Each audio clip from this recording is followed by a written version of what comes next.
ডিমের ভিতরে বাচ্চা কিভাবে বেঁচে থাকে? ডিমের খোলস দেখতে শক্ত হলেও এতে আছে হাজার হাজার সূক্ষ্ম ছিদ্র। এই ছিদ্র দিয়ে অক্সিজেন ভেতরে ঢোকে আর কার্বন ডাই অক্সাইড বের হয়ে যায়, ঠিক আমাদের শ্বাস প্রশ্বাসের মতো। ডিমের ভেতরের কুসুম হলো বাচ্চার খাবার ভান্ডার। এই কুসুমে থাকে প্রোটিন, ফ্যাট আর শক্তি, যা দিয়ে বাচ্চা ধীরে ধীরে নিজের শরীর তৈরি করে। আর ডিমের সাদা অংশ বাচ্চাকে ব্যাকটেরিয়া থেকে রক্ষা করে। খোলসের ভেতরের ঝিল্লি আবার তাপমাত্রা আর আর্দ্রতা ঠিক রাখে। এভাবেই একটি ডিমের ভিতরে নিরাপদে বাচ্চা বেড়ে ওঠে। এই অসাধারণ সৃষ্টি তোমার কাছে কেমন লেগেছে কমেন্ট করে জানাও।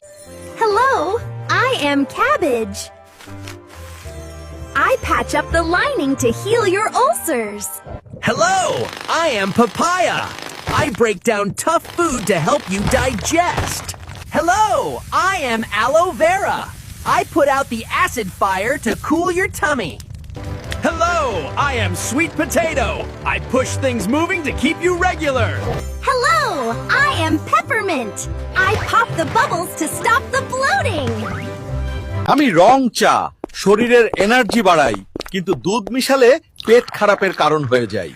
আমি রসুন, পরিমিত খেলে চর্বি কমাই, কিন্তু বেশি বেশি খেলে গ্যাস্ট্রিক বাড়ায়। আমি দুধ, শরীরের শক্তি বাড়াই, কিন্তু বেশি খেলে ডায়রিয়া হয়ে যায়।